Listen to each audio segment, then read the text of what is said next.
has taken over. Let's go. It's Ferrall. Coast to coast. Steaks, chicks, stacks. You and I are going to make a lot of money.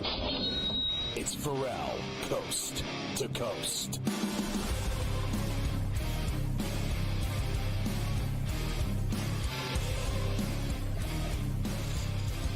No, listen, I'll give you this. I'm not going to, seriously, as we go into the third hour, I'm going to just say it. Like, I'm watching this game, and I can't watch every second of it, but every time I turn around, they're calling Texas for a foul. I mean, they are not letting them play. Every time they touch Tennessee, they give them a call. And I mean, just like, can you just let them play a little? Is there any chance of that? And at 11-8 in fouls, like they're calling everything. They've called 19 fouls, and they just started the second half. They're blowing the whistle so much, I'm getting spun around. Like I'm hearing things. Like, can we just stop and let them play? I mean, it's a physical, big-time game in the SEC tournament. Can they let them bang a little? I mean, they're barely touching them, and they're blowing whistles.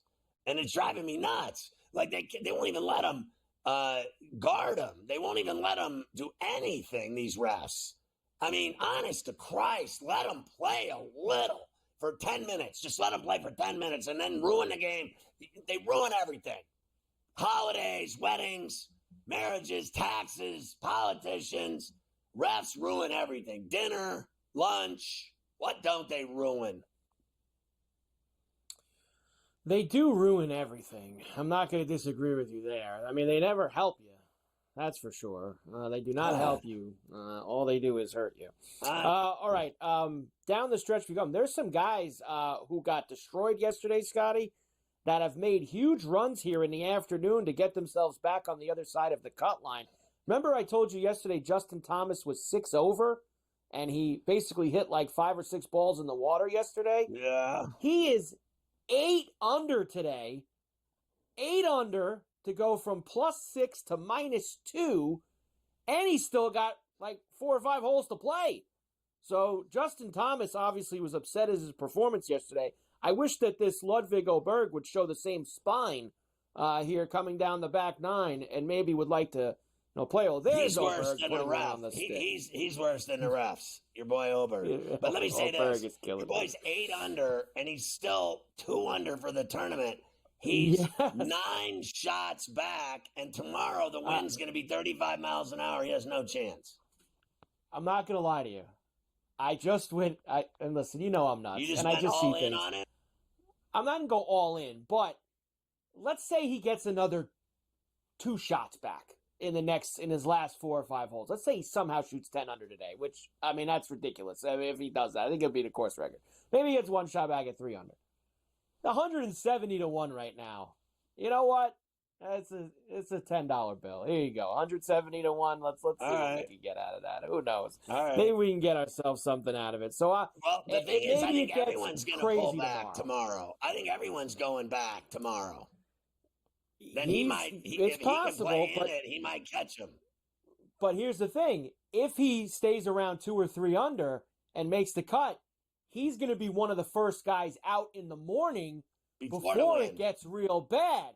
So he could maybe shoot 5 or 6 under in the morning, and then the guys that go out at 12, 1 o'clock get smashed and come back to him. So for 170 to 1, for a guy who's on fire right now, it's worth a little gas. And he just put it on the flag again. He's going to go to 3 under here on 14. He just hit a seed right at the stick. So listen, you make some moves sometimes, you see how they go, and we're going to try one with JT here as we move forward. All right, Big 12 semis this evening in Kansas City.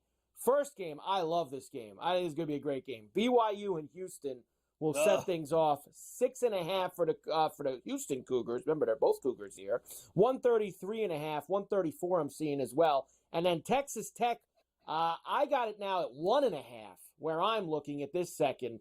2.5 on the board, 152.5 Arizona and Texas Tech. Okay, so I took Arizona, and if you're giving me 2.5, I had it at 2. I like 2.5 even better because I think it could be that kind of game, a 2-point game, last second bucket type thing. I like Arizona. I think they can play with anybody. I think Texas Tech is really tough. I think the Red Raiders are capable of winning this game, no doubt about it. But Arizona, for my money, I bet on them last night. I told you I'm not buying Kansas. I said to Coach, I think they stink. That's why they fell out of the rankings, because they weren't for real this year at all. I don't care about their big either. I think he's a galoof. And I like BYU. I got them at 7.5. And the way they shoot the rock, I think they'll be in the game with Houston. I think Houston, this is a game about the Cougars defense against a team that shoots the ball really well. Will they shoot as well as they do against that great defense? So I got it at 7.5. 6.5 to me starts to get a little sketchy. I think Houston's a Final Four team. Their defense is absolutely ferocious, problematic. St. John's, Houston, Duke, and Tennessee. I will pass Duke's defense with Tennessee's right now based on availability and health. With Duke, without Flagg, without Brown, they are not the same team defensively. We'll see tonight if they can cover that number and if they're going to be in big trouble in the NCAA tournament and if injuries will ruin their great season where they climbed to number 1 going into the ACC tournament in the country, and then 2 of their star players get injured. Brown was already injured, and now he's screwed. And now Flagg drops. It changes everything when your 2 star players are injured. It just changes everything. It makes them almost to the point of worry about being insignificant.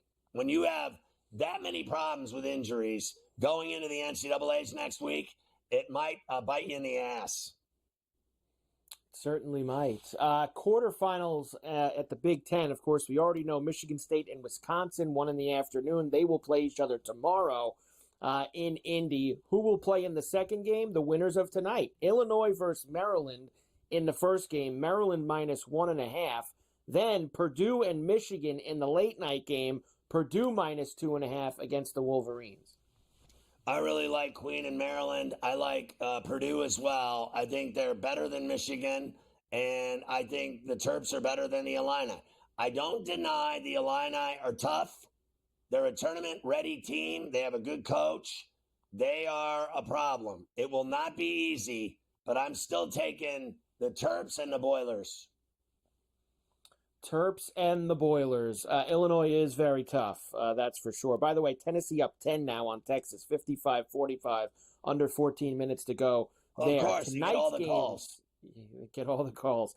Tonight's games in the SEC in Nashville, Missouri and Florida in the first game, minus 8.5 for the Gators, and then Alabama in the nightcap against Kentucky, minus 7.5 for the Tide. 178, 179.5 the total. Okay, first of all, it's just been announced that Flagg will not play tonight for Duke, so that's a done deal. Neither will Brown. That's obvious. But I'm taking Missouri here. I think Missouri in 8.5 is delicious. I think Missouri can play with anybody. I think it's going to be a great game. I think the Gators are really good. Another potential Final Four team, the Florida Gators. There's no doubt about it. But I've always believed that, for my money, that even though I bet on Texas with those points, that Tennessee and Missouri would meet, like if it's possible, for the SEC title. I know everyone is handing it to Alabama and everything else. I like Bama in that second game against Kentucky. I think Kentucky barely got by Oklahoma because they're not as good as everybody thinks they are. They could have, should have, would have lost that game, but didn't. They win by 1. Tonight they get served up ice cold by Alabama.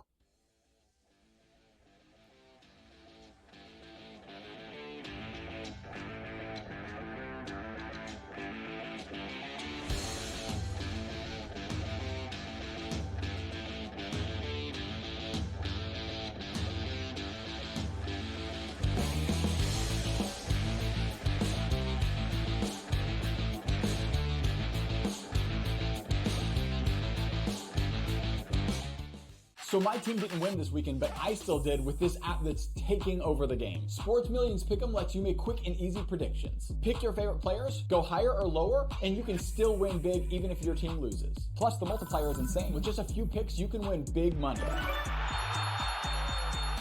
So get on it. They've got a welcome bonus to help you start off your winning streak.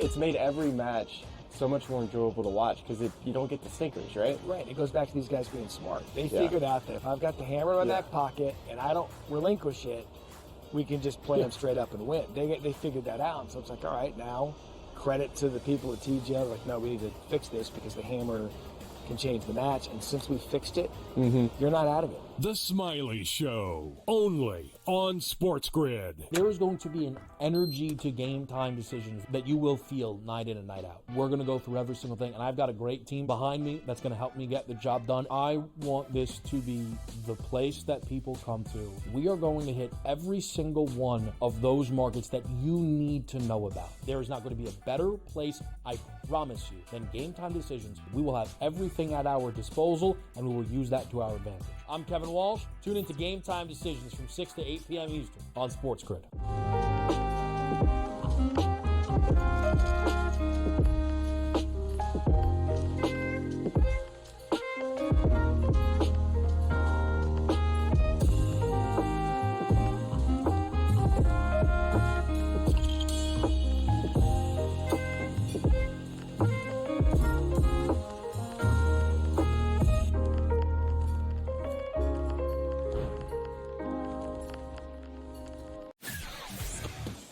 Off of the combine this weekend, there's been lots of anonymous sources and position coaches and all these things that sat down in interviews with him. A lot of teams allegedly don't see him as a first-round pick. Their big mouth that thinks they can do it either. They're embarrassing themselves. They all think they're so smart, everybody in this business. You're all a bunch of drips. Honestly, you don't know who's going anywhere. Ferrall Coast to Coast, only on SportsGrid.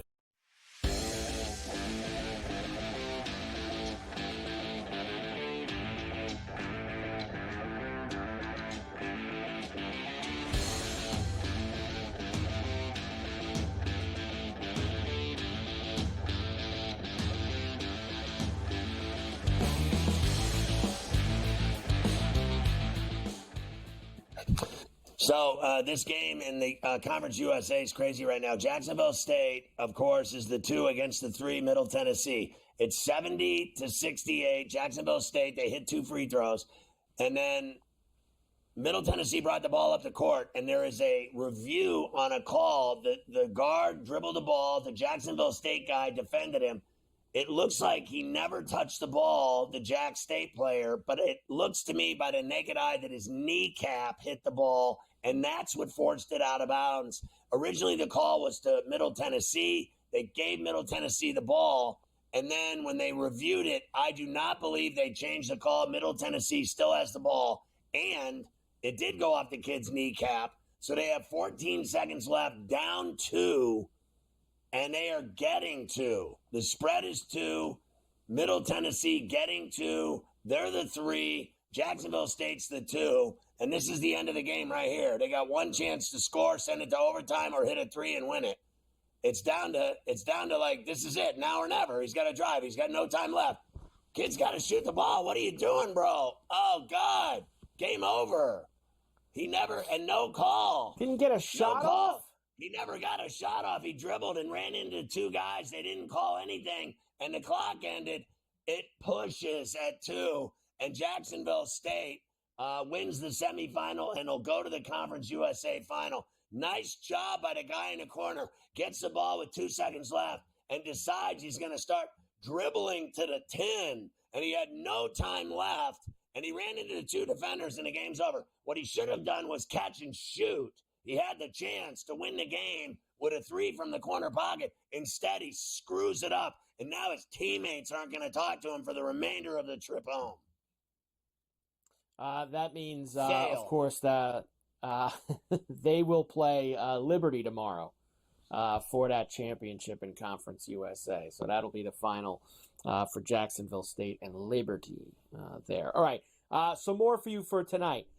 Mountain West semifinals here. Oh, these are great games. games. Four really good teams, and they're all trying to get into the tournament. A couple will definitely be there, but some need some help. Boise State against New Mexico in the first game. New Mexico -1.5. Then Utah State minus 1.5 against Colorado State. That number's not right up there. Minus 1.5 for Utah State. So both games, Scotty, under 2 points, virtually pick'ems in the Mountain West.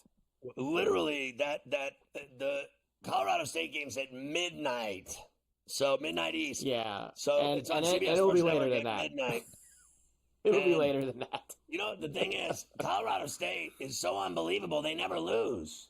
Even though Utah State has a better record, I'm on the Rams in that game.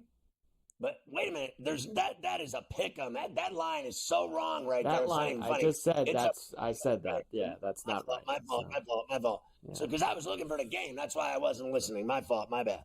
But that's why I had to look to midnight to see where that game was, because you brought up the second game. I'm like, well, where the F is that game? Because I saw the other one. The other game I think is so unbelievable, it's not even funny. Now, remember, the Lobos went to Boise, Mike, and they lost to the Broncos, got their ass beat there. Tonight, revenge for Rich Pitino's Lobos. They win that game and cover the 1.5. Now, this line in this UC San Diego game in the Big West is crazy. It's just too many points. It's a lot of points in both of these games out in Henderson. So 11.5 the Gauchos are getting against UC San Diego. The Anteaters are giving Cal Poly 10.5 in the late night game. Now, I need this game tomorrow night. Now, I don't know if these two teams cover, but I want this UC San Diego Anteater final tomorrow night in the Big West. So I hope they both win, but I think both covering could be tricky. I've got more faith in the Anteaters with the 10.5 than I do with San Diego. That's right, because Poly is not a good team. They're average at best. And Irvine, you know, what's funny about Irvine, we've seen them so many times not cover. They don't cover. Yeah. So, but they're laying 10.5 against Poly. That would be the game I would lay it, because I think Santa Barbara I got them at 11, and I think UC San Diego is the best of the lot. But I think the Gauchos are going to give them a game tonight, cover the number. UC San Diego wins, doesn't cover. Irvine Anteaters win and cover, and then the two of them play tomorrow. And then I think UC San Diego, for my money this year, has been better than Irvine. I think they'll beat them. Elsewhere this evening, WAC semifinals. Seattle taking on Utah Valley in the first game, and then Cal Baptist against Grand Canyon in the late night game. That is an 8.5 for the Antelopes in that one. And then you have some other stragglers on this board. The last game in the A-10, St. Joe's against Dayton. And then you've got in that American Tulsa against North Texas, East Carolina against UAB late night. I like Utah Valley to win that game. They were the best team in the WAC, and I think that they'll cover the 3.5. I think Cal Baptist will cover 8. I got them at 8 against Grand Canyon. Of course, Grand Canyon is the 2 seed, but Cal Baptist is the 3 seed, and they're decent. So I think that game's going to end up being a great game. It's at 11:30, late night. Nobody cares about it, but I'll bet it's a winner. I think it's a great game. I like Dayton over St. Joe's. I laid 1.5. I think Tulsa covers 13.5 against North Texas. Tulsa beat Temple's ass. And then UAB and East Carolina, I got to be honest with you. I like East Carolina in a number. It's too many points for me. I think that game will be a 2-3 point game, 4 at most. I don't think UAB, UAB won 20 games. East Carolina won 19 games. I think they can play with them. I think they can beat them. I'll take the 5.5 with the Pirates. I do have a couple of, stragglers. You know how much I love the MAC. And can Quinnipiac slay the Dragon of Iona? Now, Iona's not a good team this year, but they always win in this tournament. And Quinnipiac's going to try to get by him tonight. And you've got the Mount in the other game against Merrimack down at the Boardwalk in AC. So give me those 2 weeks. And I like Quinnipiac and the Mount. Yes, the Bobcats. Yeah, I like that.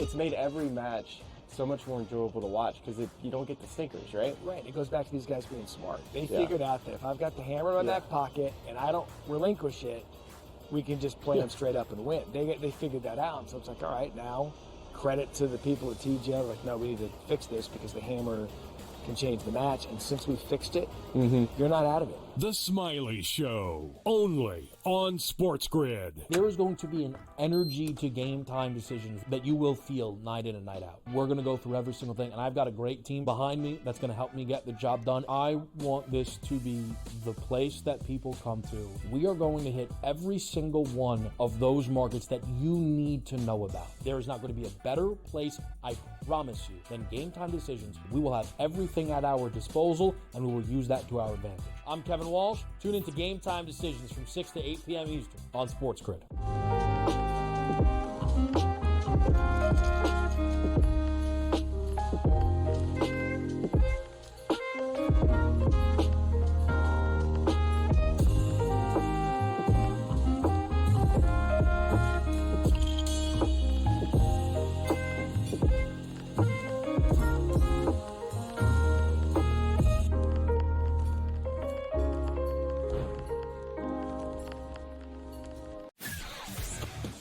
Off of the combine this weekend, there's been lots of anonymous sources and position coaches and all these things that sat down in interviews with him.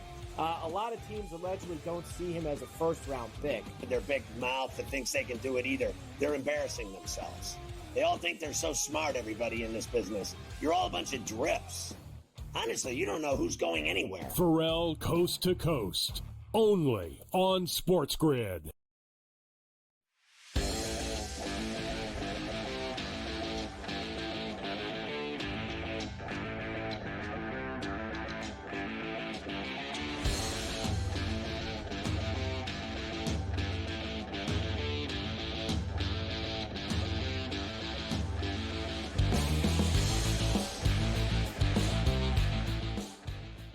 So those stragglers, I hope you caught that at the end. I'm going rogue. I'm going to take Kent over Miami of Ohio, right?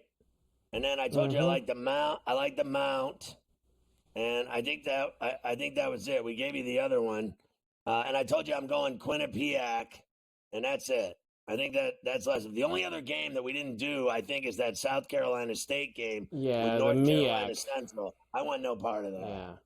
I don't want any part of those two games. I'm not in the mix for the MEAC. I'm not involved. So I'm good with everything else right now where we are at. All right, so there you go. As we've got everybody lined up for this evening, huge night of college rack coming your way. By the way, 65-52, Tennessee leads Texas with just under 10 minutes left. In that one, Tulane's up 44-38 on FAU. Akron out to a 22-13 on Toledo. And George Washington and George Mason punching back and forth, 15 up, 10 minutes in the first half at the 8-10 between those two. So away we go with that. How about hockey? Everybody loves hockey. Everybody does love hockey. Why don't we start last night? Good win for Florida. They get themselves some breathing room at the top of that Atlantic. They won in Toronto 3-2. Ottawa's given themselves some big breathing room in the wild card race now, too. A win against the Bruins, and they are now 7 points clear of everybody else there in the wild card race. So looking good for Ottawa to break a very long playoff drought in the Eastern Conference. Flyers beat Tampa and Philadelphia. How about the Penguins beating all these West teams at home this week? I mean, honestly, it doesn't even matter. They're so out of it. It's so over. I know. It's glad bag city time. And now all of a sudden, Erik Karlsson the other night won in overtime against Vegas. And it's the first goal he scored in 3 years. And then, but he goes to the Four Nations and plays great, right? But when he plays for the Penguins and they pay him all that money, he sucks monkey onions. Now all of a sudden they win when they have their season's a disaster and they have no points. They could win 20 in a row at the end of the season. They still won't make the playoffs.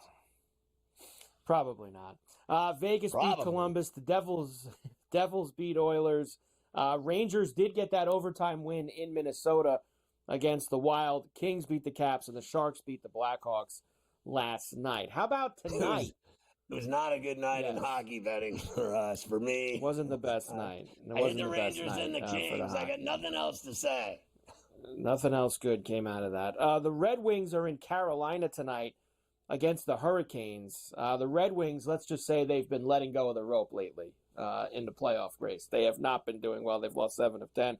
Carolina minus 275 at home, plus 225 for the Wings and a 5.5. Yeah, this one's a puck line for me with the Canes and Raleigh at minus 110 to lay the goal and a half. The Islanders are at home tonight at the horse track against the Oilers. So the Oilers, who are on the New York area swing, they lose at the Rock last night. Horse track tonight, they're down to minus 130. Islanders plus $1.10 and a 6.5. I mean, they're trying to stay in the wild card picture, the Islanders. This is not the team that you want to run into to do that. I'm going to take the Oilers to win at the horse track. The great game tonight. The Stars and the Jets, 2 of the best in the Western Conference, 2 of the favorites in the Western Conference. Minus 130 for the Jets in Ferrall at home, plus $1.10 for the Stars. Totals 5.5. I did this on the hockey show today. Under the last 6 times these two have gotten together. Always a tight, low-scoring game. I'll take the under again tonight. All right, and then, so give me the Jets 2-1. They're both on fire. I think the Stars have won 4 or 5. The Jets have won 3 or 4. That's all they ever do is win. These teams are great. Obviously, it's going to be fun to see Rantanen playing against them in Ferrall. I still think the Jets are, record-wise and everything else, one of the best teams in the NHL, if not the best. And I think they'll get it done on home ice. But I'm with you on the under.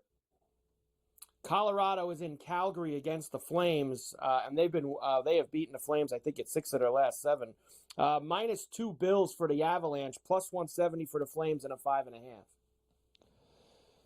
The Avs lost to the Wild on Tuesday. They had won 6 in a row before that. I think they get back up on the horse and beat the Flames tonight at Saddledome.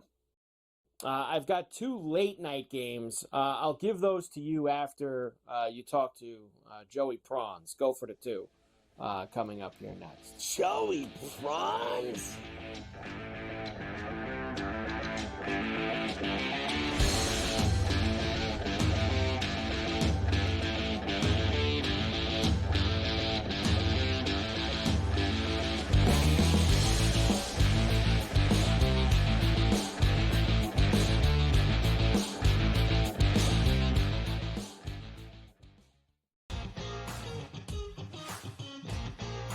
It's made every match so much more enjoyable to watch because you don't get the stinkers, right? Right. It goes back to these guys being smart. They figured out that if I've got the hammer in that pocket and I don't relinquish it, we can just play them straight up and win. They figured that out. So it's like, all right, now credit to the people at TGL. Like, no, we need to fix this because the hammer can change the match. And since we fixed it, you're not out of it. The Smiley Show, only on SportsGrid. There is going to be an energy to game time decisions that you will feel night in and night out. We're going to go through every single thing, and I've got a great team behind me that's going to help me get the job done. I want this to be the place that people come to. We are going to hit every single one of those markets that you need to know about. There is not going to be a better place, I promise you, than Game Time Decisions. We will have everything at our disposal, and we will use that to our advantage. I'm Kevin Walsh. Tune into Game Time Decisions from 6 to 8 p.m. Eastern on SportsGrid.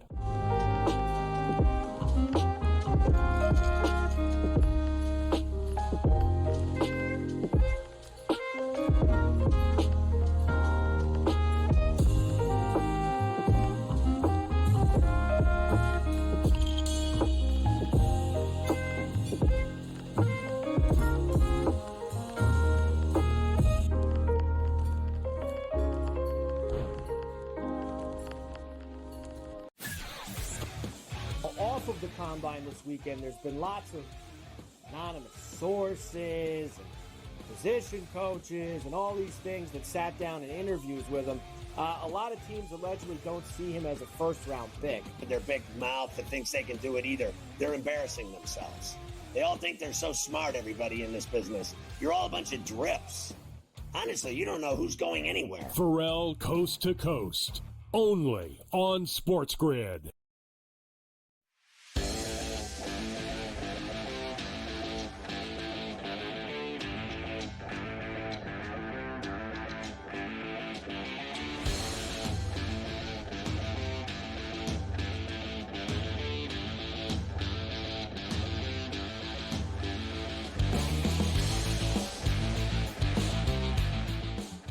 got to be kidding me. Joey Prawns, a.k.a. Go for the Two, a.k.a. Go for Gin. Joe Lisi from Carver and Lisi is back gracing us on C2C. Thank God for that. What a way to end the week with my boy. Go for the Two. Hey, Prawns, good to see you. Let me start with your basketball plays for tonight moving forward. Start with that Marquette St. John's game, and there's so many good ones with Illinois, Maryland, North Carolina, Duke, BYU, Houston, Missouri, Florida, it doesn't end, Purdue, Michigan, UConn, Creighton, Clemson, Louisville, Arizona, Texas Tech, Boise, New Mexico, and Kentucky, Alabama. I know you got action in a lot of them. Yeah, I do. I'm sitting on Tennessee, too. I have Tennessee anywhere from -1.5 up to 9.5. So hopefully they hang on with a double-digit lead. But I do have Marquette plus the 3.5, Scotty. I know this game played out just a week ago last Saturday. St. John's got the win by 2 points. But I like Marquette plus the 3.5. Actually like them plus 146 on the money line. I did take a shot as well on a couple of unders. And I got screwed the last couple of days. Carver could tell you that Missouri game killed me last night by a half a point, but I'm going under Illinois and Maryland. I'm taking a shot. I'm also going under in the St. Joe's game. I like St. Joe's, though, as well, plus the 1.5 against Dayton a little bit later tonight. I got burned on yesterday that the Xavier half-court shot, and I lost that bet by the hook. I had Marquette -2.5, and with 1 second left, they throw that ball and that kid makes that half court. I wanted to puke. I mean, it just ruined my day. You have no other action on all these heavyweight games tonight? Not yet. I'm waiting on this Tennessee game. I have one parlay that's contingent on Marquette. So that's my next bet up, and I'm taking St. Joe's, and I'm taking a shot on some of the unders. The Florida-Missouri game, I sort of like Missouri plus the 8.5. Haven't put it in yet. I'm gonna wait to see how this Tennessee game plays out. I got 3 parlays all keyed with Tennessee, so we'll see. I did have Ole Miss plus the 11.5 earlier, and had under Loyola and St. Louis under the 140.5. So I got that by the skin of my shorts. I sweated that out. Let's talk about NFL free agency. What did you think of that Tunsil deal that he went to Washington?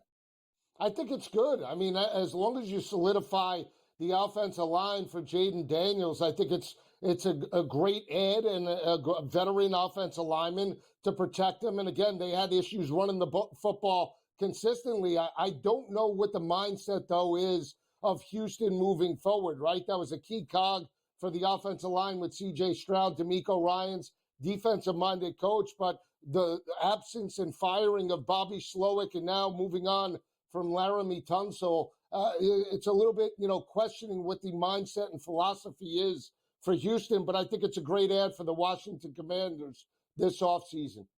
So Fields goes to the Jets, and now they release Rodgers, and everyone's waiting with bated breath to see where he goes.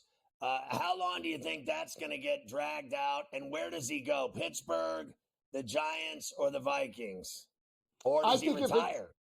I think if it's up to Aaron Rodgers, I think he wants to go to the Giants. I don't think Aaron Rodgers wants to pick up and move on to the Pittsburgh Steelers. I think he would love to stay in terms of the tri-state area, play in the same stadium that he did. It's the New York market, so you get, front and center stage for Aaron Rodgers, and they're a garbage team with no expectations this year. So Aaron Rodgers could basically run that organization as well and probably push Shane and Dable out the door. So we'll see. I don't think it's a good fit for the Steelers. Again, you had 2 guys in Russell Wilson and Justin Fields that you committed to last year. They're both not going to be there. And now you want Aaron Rodgers. That was a cancer for that organization. I think it's terrible. But I'll say this, what's the plan? I know you're a Steeler fan, but you can't tell me that the organization came into this year and said, whichever quarterback is willing to play for the Steelers, we'll accept it. We have a top 10 defense, which they don't.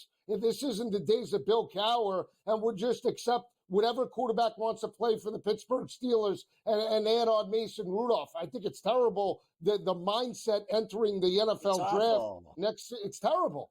But I will say this, and Carver will knock me out on Carver and Lisi. I think Justin Fields, in terms of the perfect fit, I actually think it is the New York Jets. To pair him with Garrett Wilson, to pair him with a young organization and a young head coach, I know everybody's selling the team, and I would be as well if it wasn't Justin Fields at quarterback, but I might actually buy the New York Jets to overexceed expectations this year, potentially make the playoffs and get over their win total. How do you think Sam Darnold will do in Seattle? Here's the question, Scott. They blitzed him early, often, and that was the weakness, right, in the last two games against the Rams and Detroit. And that was with Justin Jefferson and Jordan Addison there. He's got JSN and nobody else. You don't have a pure number one wide receiver. He's going to be a deer in the headlights just again, unless they get an elite talent in the upcoming draft. So expecting him to duplicate 35-plus touchdowns without Justin Jefferson in that lineup, I just don't see it. He's an upgrade, I believe, to Geno Smith, but not by much. I thought Sweat and Milt Williams both cashed in. I like those deals for them in Arizona and in Foxborough. Yeah, I do as well. I mean, you're talking about key defensive players. They stepped up. They got their money. They're not elite in terms of where they were a couple of years ago, but they're both Arizona and New England. I think they'll benefit both of those teams from a defensive perspective as well. Do you think Joey Bosa will ever be healthy in Buffalo? Maybe in the cold weather he'll stay healthy because he couldn't in the warm weather. You're right, but I mean, for the money, $12.5 million, I think it's a pretty good ad for the Buffalo Bills. All you need Joey Bosa to play, Scotty, is for the playoff run, right? It doesn't matter about the regular season. Can he produce at an elite level when the AFC Championship is on the line and you got him on the cheap? It's a great ad for Buffalo as long as he's healthy. And as long as he's healthy for a playoff run, I think it's a pretty good ad. The Bears got a bunch of vets up front in the trenches for Caleb Williams. Do you think it'll pan out? I think it'll pan out in terms of maybe Caleb, progressing from last year, because at times he was a deer in the headlights. He was sacked 50-plus times. Again, expecting this team, though, to be now, because the offensive line is solidified and having Ben Johnson, that they're going to beat Green Bay, Detroit, and Minnesota and potentially be 4-2 or 5-1 in the division. I just don't see it. I think they can be a wild card contender, but I don't know if they're going to have as an elite of an offense as what we saw in terms of Detroit with Jared Goff, Gibbs, and those playmakers in Detroit. So let me ask you lastly, I got a minute, respectfully. College football, we've been hearing about college basketball. They want to expand the tournament. We've been hearing they want to expand the college football playoff. Wasn't it perfect with 12 teams? And do you think it changes with immediacy? Yeah, I think it definitely changes within the couple of years, Scotty. It's all about money. Unfortunately, I think 12 was good. If we start expanding to 16 and 24, we're going to start to water it down, and that's not good for college football. 12 is right. It's the first year. They need to make some tweaks. They're doing that. But again, I think it's imminent that in the next 2 or 3 seasons, money drives the bus. And these conference commissioners and everybody that sits in terms of a suit for the college football playoff wants their pie and wants their money. So it's unfortunate, but we're going to probably go to 16 or 24. Do you think Arch Manning will get it done in Austin and win a title for Sarkisian? I don't think so. I think he'll produce. He might be like Peyton Manning in Tennessee. After Arch leaves, maybe then they'll win a natty. There he is, Joey Prime. He's taking 2 chicks out tonight.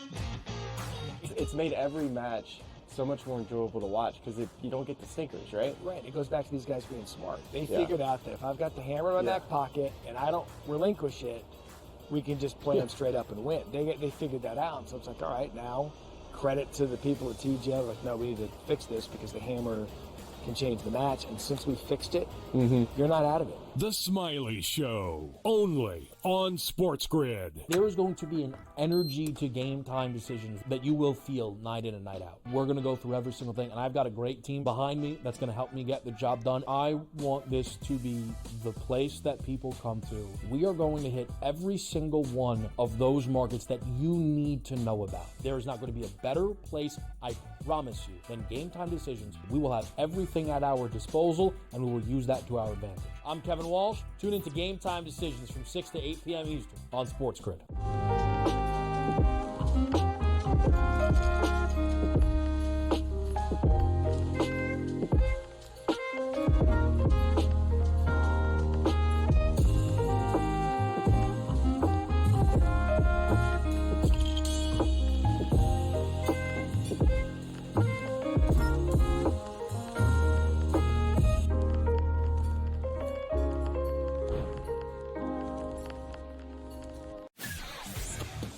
Off of the combine this weekend, there's been lots of anonymous sources and position coaches and all these things that sat down in interviews with him. A lot of teams allegedly don't see him as a first-round pick. Their big mouth that thinks they can do it either. They're embarrassing themselves. They all think they're so smart, everybody in this business. You're all a bunch of drifts. Honestly, you don't know who's going anywhere. Ferrall Coast to Coast, only on SportsGrid.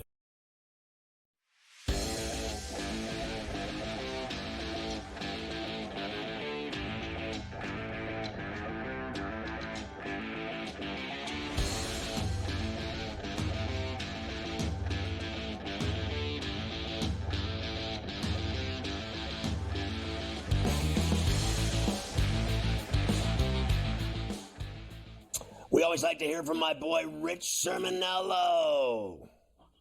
Hey, Scott, we're going to talk a little NFL draft today. Last week was NFL Combine wrap-up. I want to talk about some odds for the opening round of the NFL draft. End of April, we'll be here before you know it. Now, first off, number one overall pick, Cam Ward, quarterback from Incarnate Word, Washington State, most recently Miami. Heavy favorite right now. FanDuel minus 370, not a lot of value there. Number two, Abdul Carter, the edge rusher from Penn State, plus 240. Interesting note here, you got to get in early on some of these kids. If you like someone late in the college football season, early in the new year, jump on it. Cam Ward, mentioned minus 370. Beginning of last season, Scott, plus 1,500 to be the top overall pick. Abdul Carter, plus 240. Possible target for Tennessee at number one. Beginning of last year, plus 4,000. Now, I'm looking for some value in the number one pick. Tennessee owns it. Cleveland, number two. Giants, number three. I don't think Tennessee, if they stay put, is going to take a quarterback. Could be the trade with the Giants at number three, obvious. That's where Cam Ward would come into play. How about Travis Hunter? Now, listen, I know it's not a premium position. Last 28 years, 20 quarterbacks taken number one overall, offensive or defensive lineman, the other 8. But Travis Hunter, to me, is the premier player in this draft. Plus 2,000 on FanDuel. I would not rule that out as a possibility, especially if Tennessee decides to stay put at the number one overall pick. Now, in terms of positional value, I don't see much here right now. Ashton Genty, top overall running back, taken minus 3,500. He could go as high as number 6 to Vegas. I don't see it there. Wide receiver, Teteroa McMillan from Arizona.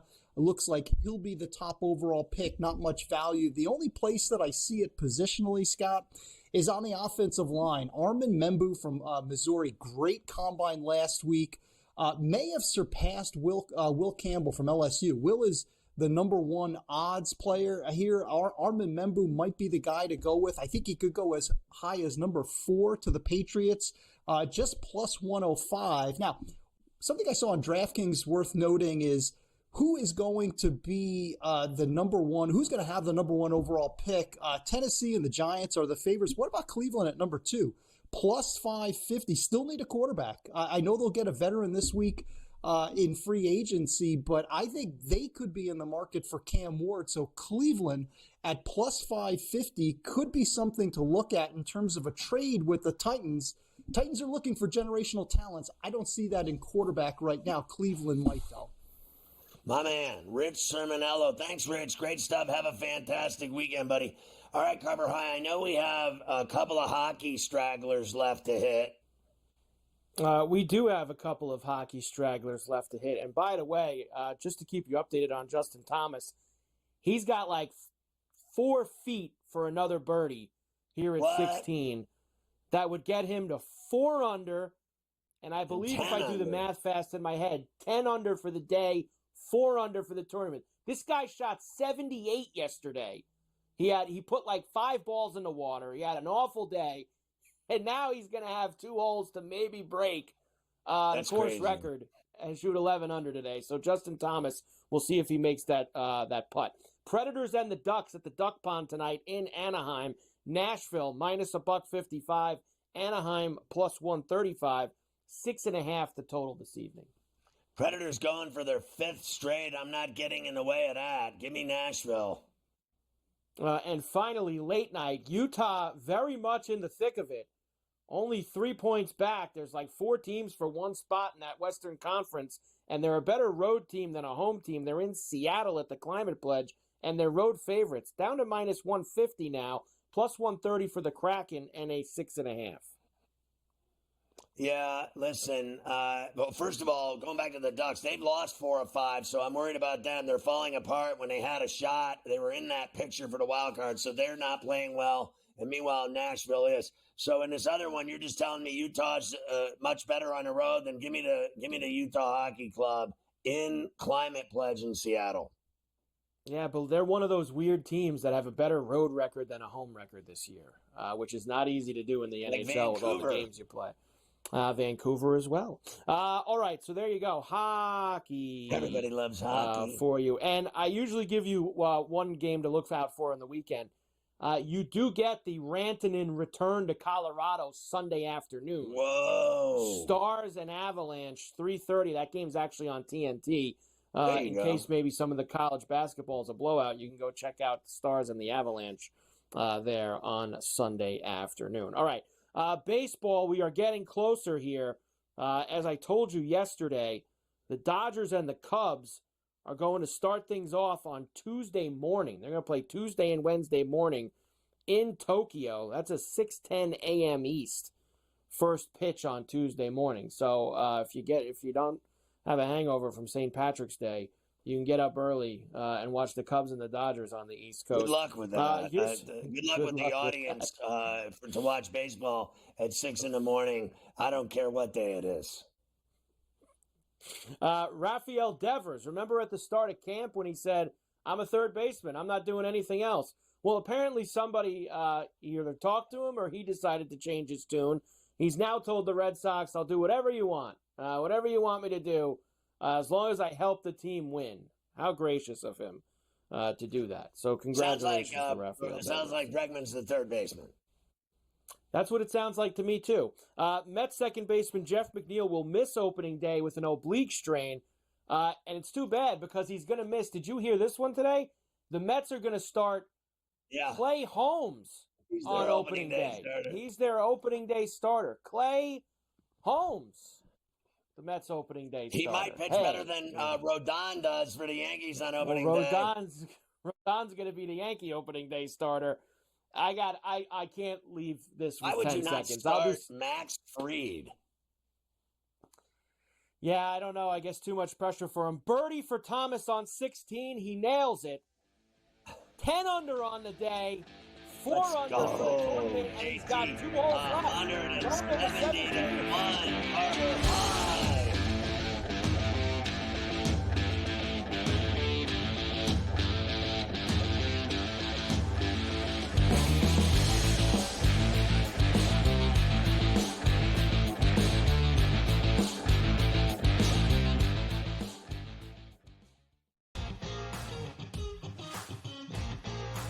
it's made every match so much more enjoyable to watch because you don't get the stinkers, right? Right. It goes back to these guys being smart. They figured out that if I've got the hammer in that pocket and I don't relinquish it, we can just play them straight up and win. They figured that out. So it's like, all right, now credit to the people at TJ. Like, no, we need to fix this because the hammer can change the match. And since we fixed it, you're not out of it. The Smiley Show, only on SportsGrid. There is going to be an energy to game time decisions that you will feel night in and night out. We're going to go through every single thing, and I've got a great team behind me that's going to help me get the job done. I want this to be the place that people come to. We are going to hit every single one of those markets that you need to know about. There is not going to be a better place, I promise you, than Game Time Decisions. We will have everything at our disposal, and we will use that to our advantage. I'm Kevin Walsh. Tune into Game Time Decisions from 6 to 8 p.m. Eastern on SportsGrid.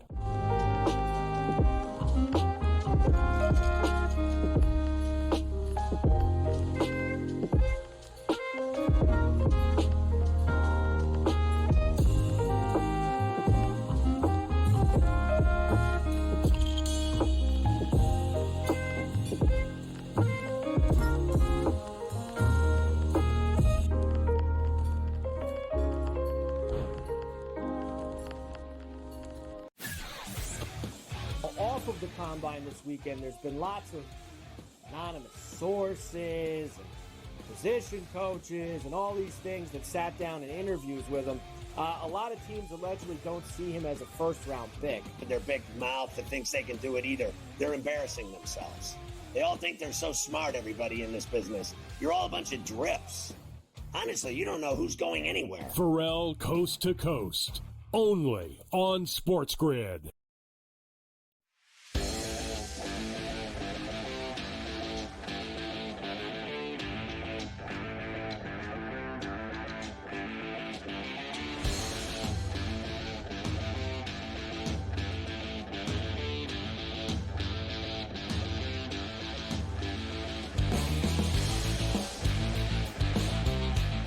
Everybody loves leftovers. Everybody does love leftovers as Justin Thomas is teeing off at the Island 17th green with a 10 under today. Can he put it on the stick with a chance to get to 11? How about now? That would be even better if he decided to do that. He's got good flight here. He has cleared the water.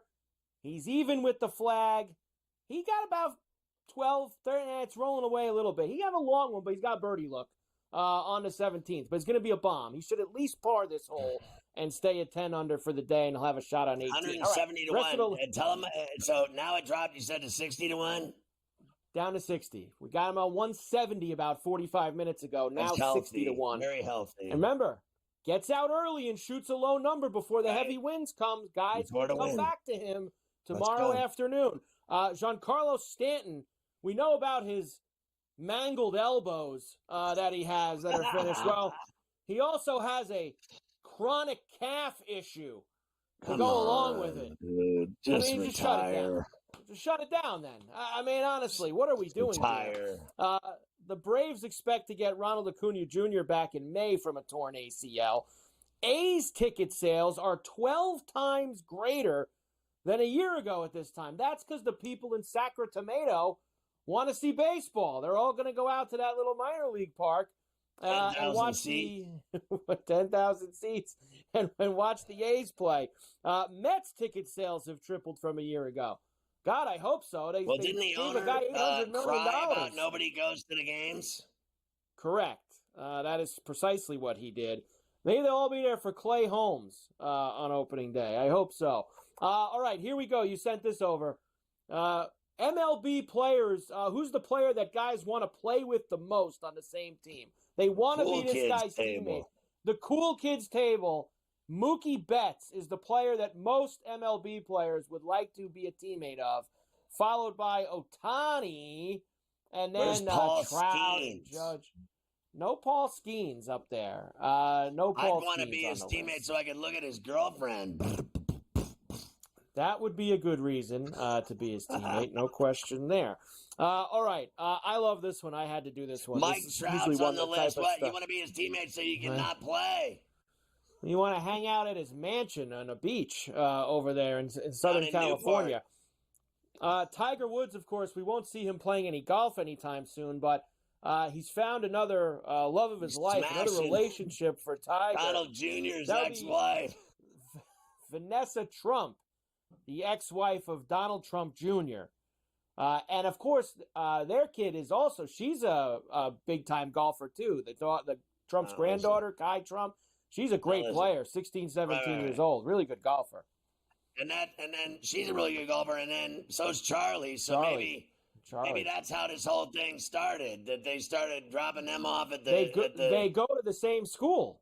They go to the same school and everything. So whole that's deal. where the affair started, and then that would drive me nuts. So if I'm Brady and I got Giselle having babies with a yoga teacher, and then if I'm Don Jr. and I know him, he used to do my show at Stern.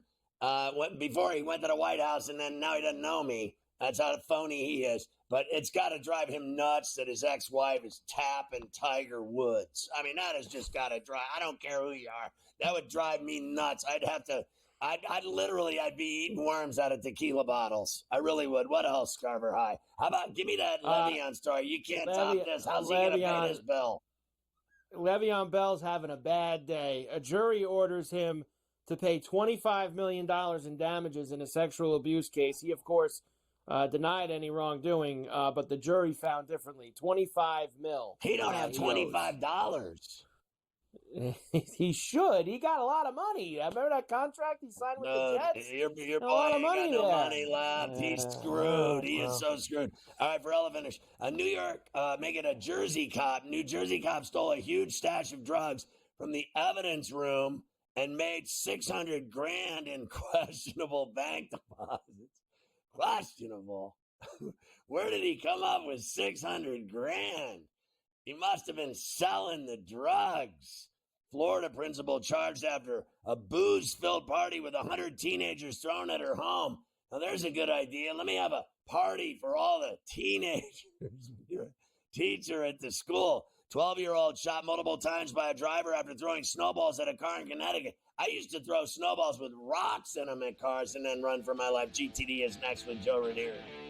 Get my app, search Ferrall. Have a great weekend. We'll see you next time on Coast to Coast.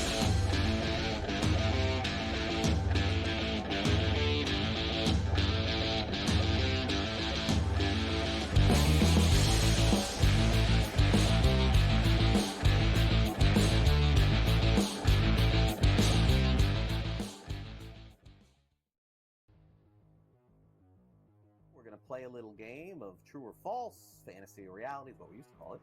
But instead, we're going to play a little game of buy or sell.